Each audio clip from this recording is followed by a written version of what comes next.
नमस्कार, बी R news चॅनलच्या सत्ताचक्र या कार्यक्रमात आपल्या सर्वांचं स्वागत। आज आपण चर्चा करणार आहोत राष्ट्रवादीचे ज्येष्ठ नेते आणि माजी उपमहापौर दिलीपभाऊ कोल्हे यांच्याशी। भाऊ नमस्कार। नमस्कार। सध्या सोलापुरात लोकसभा निवडणुकीचे वातावरण तापलेलं आहे। यंदाची ही निवडणूक लोकसभेची कशी आहे, कशा पद्धतीने वाटते, वेगळी का वाटते असं आपल्याला वाटतं? आपण सोलापूर शहराचं एकंदरीत चित्र जर पाहिलं शहराचं आणि जिल्ह्याचं, तर ही निवडणूक जी आहे जात आणि धर्म यावर चाललेली निवडणूक आहे। आणि ही लोकशाहीमध्ये अशा पद्धतीची निवडणूक ही कुणालाही न परवडणारी निवडणूक आहे। एकीकडं सिद्धेश्वर महाराज, एकीकडं वंचित बहुजन आघाडीचे प्रकाश आंबेडकर, हे ज्या पद्धतीनं वातावरण जे शहरामध्ये आणि जिल्ह्यामध्ये तयार झालं आहे, त्यामध्ये निश्चित माननीय सुशीलकुमार शिंदे यांना सोलापूर शहर आणि जिल्ह्यातल्या लोकांनी 2 वेळेला ओपन मतदारसंघातून निवडून दिले। कधी जातीपातीचं राजकारण कधी आलेलं नव्हतं। त्यामुळे ही निवडणूक जात आणि धर्मावर चाललेली निवडणूक आहे। तुम्ही म्हणता जात आणि धर्मावर, मग गेल्या वेळेस 1.5 लाख मताधिक्याने भाजप विजयी झालं, तरीसुद्धा त्यांना उमेदवार बदलण्याची वेळ का आली?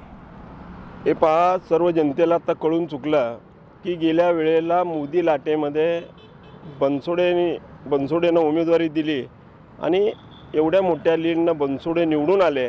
पण 5 वर्षामध्ये सोलापूर शहर, जिल्हा, पाण्याचं नियोजन, महानगरपालिकेत चाललेला गोंधळ ह्यात कधीही त्याने हस्तक्षेप केला नाही। म्हणून पक्षानेच उमेदवारी त्यांची बदलली। ह्याच्यावरून विचार करा की भाजपचा आता येणारा उमेदवार कोण निवडून द्यायचा, ही चाणाक्ष जनता ही निश्चित सुशीलकुमार शिंदेच्या पारड्यातच मतं टाकणार आहे। ही निवडणूक लोकांनी हाती घेतलेली निवडणूक आहे। आता लोकांना चांगलं आणि वाईट कळायला लागले, जात धर्म कळायला लागलेला आहे। त्यामुळं ही निवडणूक लोकांनी हातात घेतलेली असल्यामुळं आता कुठल्याही पुढाऱ्यांच्या हातामध्ये ही निवडणूक राहिली असं नाही आहे। फक्त भाजप सरकारनं जे कारभार चुकीच्या पद्धतीनं केलेला आहे ते पुढारी आणि कार्यकर्त्यांचं काम आहे। त्या माध्यमातून ते वातावरण तेवत ठेवणं आणि सुशीलकुमार शिंदे साहेबांनी आजपर्यंत केलेल्या कामाचा आढावा या सगळ्याचा लोकाजोका आता मतदार करायला लागलेले आहेत। त्यामुळे शिंदे साहेबाला निवडणुकीमध्ये कुठल्याही जाती धर्मामध्ये विरोध राहणार नाही, एवढं निश्चित या ठिकाणी मी तुम्हाला सांगतो। नाही, एकीकडे महास्वामींना उमेदवारी दिली आहे, तर दुसरीकडे प्रकाश आंबेडकर पण इथून उभारत आहेत वंचित बहुजन आघाडीच्या माध्यमातून। मग त्यांच्यामुळे पुरोगामी जी मतं आहेत ती विभागली जातील असं वाटत नाही का? हे बघा, प्रकाश आंबेडकर हे अकोल्यातून सोलापूर शहरातून उभा राहिले। अकोल्यामध्ये जवळजवळ 3 वेळेला प्रकाश आंबेडकर साहेबांचा पराभव झालेला आहे। आणि प्रकाश आंबेडकरांचा ह्या शहराची आणि जिल्ह्याची कधीही संपर्क आला नाही। आम्ही अजून आठवले साहेबाला समजू शकतो, ते चळवळीतले आहेत, त्यांच्या संघटना आहेत, सक्रिय संघटना आहेत, त्यांचा पक्ष एक प्रादेशिक पक्ष आहे।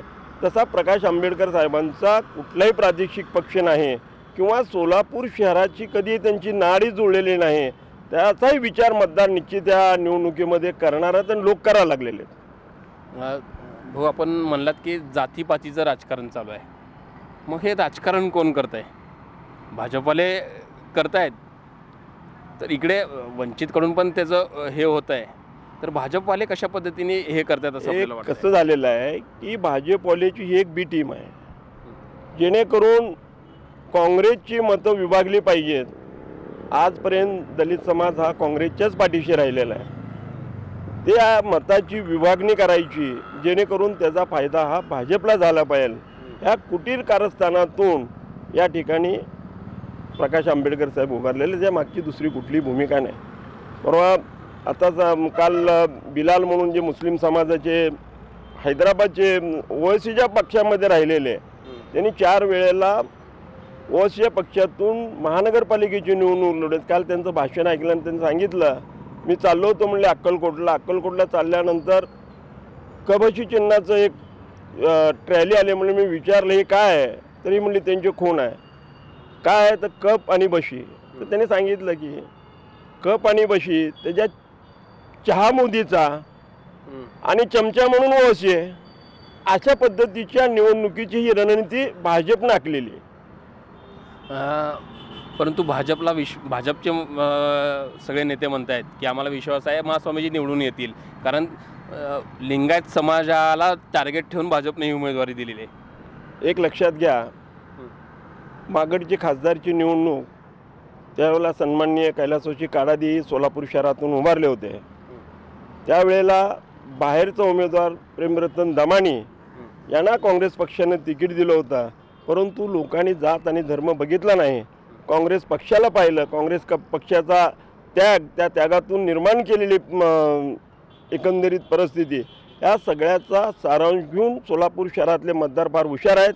त्यांनी त्यावेळेला काढा दिला नाही तर दमानीला निवडून दिलेला आहे. हा इतिहास आहे. मग राजकारण कोण करतंय जातीपातीचं असं वाटतंय आपल्याला? नाही, काँग्रेस राष्ट्रवादी करत नसेल तर कोण करतंय? हे पण फक्त मोदीच्या धोरणातून ही चाललेली रणनीती आहे. मोदीला या देशामध्ये, या शहरामध्ये, जिल्ह्यामध्ये जातीचं तेढ निर्माण करणं, द्वेष निर्माण करणं, जेणेकरून असलेले चांगले संबंध दुरावण्याचं काम भाजप सरकार या ठिकाणी करत आहे. नाही, सोलापूर शहर हे 18 पगड जातीचं शहर म्हणतो, कॉस्मोपॉलिटिशियन सिटी आहे. लिंगायत असू दे, मराठा, धनगर, पद्मशाली, मुस्लिम, दलित, हे सगळ्या समाजाचे लोक इथे राहतात. तर कशा पद्धतीने आपला प्रचार आहे किंवा कशा पद्धतीने आपण त्यांच्यापर्यंत पोहोचतोय? सोलापूर शहर हे कॉस्मोपॉलिटिन शहर आहे.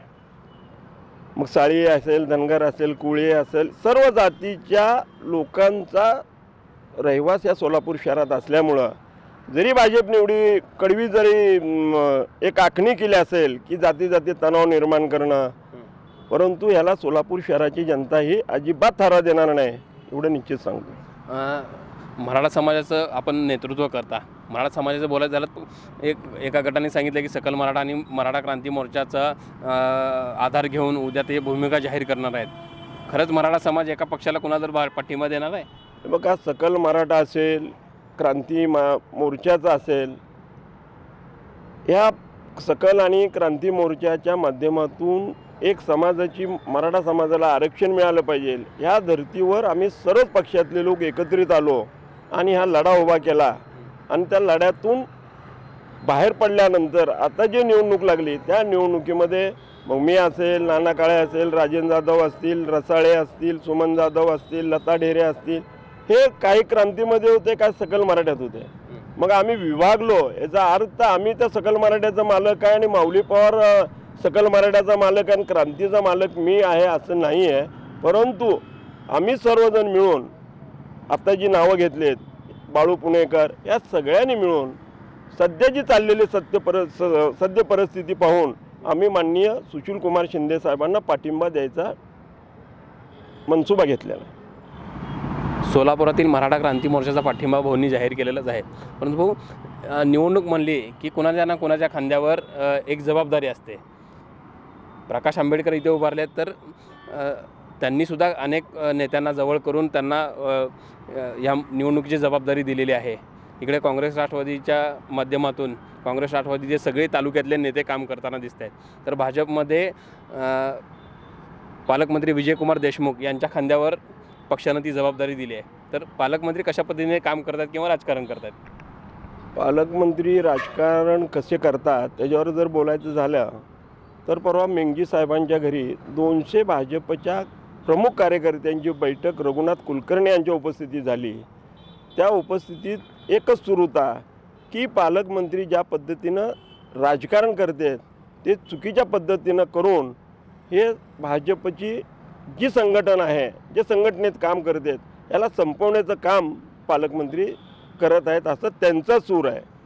त्या माध्यमातून बोलायचं जर झालं तर निश्चित बोलण्यासारखं बरंचसं काही आहे. भाजपमध्ये RSSमधून जी तळागाळातून जे संघटनेतून वर आलेले लोक आहेत, त्याच्यात जर नाव सांगायचं म्हणलं जगदीश तुळजापूरकर, ते महानगरपालिकेचे नगरसेवक होते, बँकेचे चेअरमन होते, जनता बँकेचे, अनेक विविध क्षेत्रात त्यांनी काम आणि कामाच्या रूपानं भाजपचा संघटन उभं केलं. आज ते कुठं राजकारणात दिसतात का? किशोर देशपांडे घ्या, अनेक वर्ष भाजपचा कार्यकर्ता म्हणून ते नेत्यापर्यंत त्यांनी काम केलं. किशोर देशपांडे कुठं दिसतात का? त्यानंतर नगरसेविका ज्यांनी सभागृहामध्ये अत्यंत पोटतिडकीनं भाजपची बाजू मांडून अनेकांना आश्चर्यचकित केले. त्या मोहिनी पत्की दिसतेत का? रोहिणी तडवळकरचे सभागृह नेता म्हणून त्यांनी काम केलं, अनेक संघटनेमध्ये काम केलं, अजूनसुद्धा ते करत आहेत. त्या रोहिणी तडवळकर कुठे दिसतेत का? त्यानंतर विश्वनाथ बेंद्रे हे अनेक वर्षापासून, म्हणजे वयाच्या माझ्या माहितीनुसार 22व्या वर्षापासून ते भाजपमध्ये काम करत आहेत. त्याच कुठे पूर्ण भाजपच्या राजकारणाच्या कुठं प्रक्रियेत निवडणुकीच्या दिसतेत का? ह्याचं कारण काय आहे? धनगर समाजाचा सुरेश पाटील हे एक धनगर समाजातून एक नेतृत्व तयार झालेलं होतं. विषबाधा प्रकरण झाल्यापासून त्याने अनेक भाजपच्याच लोकांवर टीका केली की मला त्यांनीच विष पाजलं आहे. अशा पद्धतीचं भाजपमध्ये चाललेलं हे राजकारण आहे. राम तडवळकर घ्या, त्यानंतर पूर्व भागात जर आपण गेलो तर जन्नूची परिस्थिती काय आहे पक्षात बघा, वल्ल्याळचं घ्या. हे सगळं चाललेलं राजकारण हे कुणाच्या माध्यमातून चाललं? हे भाजपचे लोकच आता त्या बाबतीत वाच्यता करायला लागलेले आहेत. आणि तसं सांगायचं म्हणलं, महानगरपालिकेच्या निवडणुकीमध्ये ह्या वॉर्डाची पुनर्रचना सोलापूर शहराच्या महानगरपालिकेचे करत असताना असे वॉर्ड पाडले की जाणून बुजून या माध्यमातून मराठा समाजाचं नेतृत्व संपलं पाहिजे.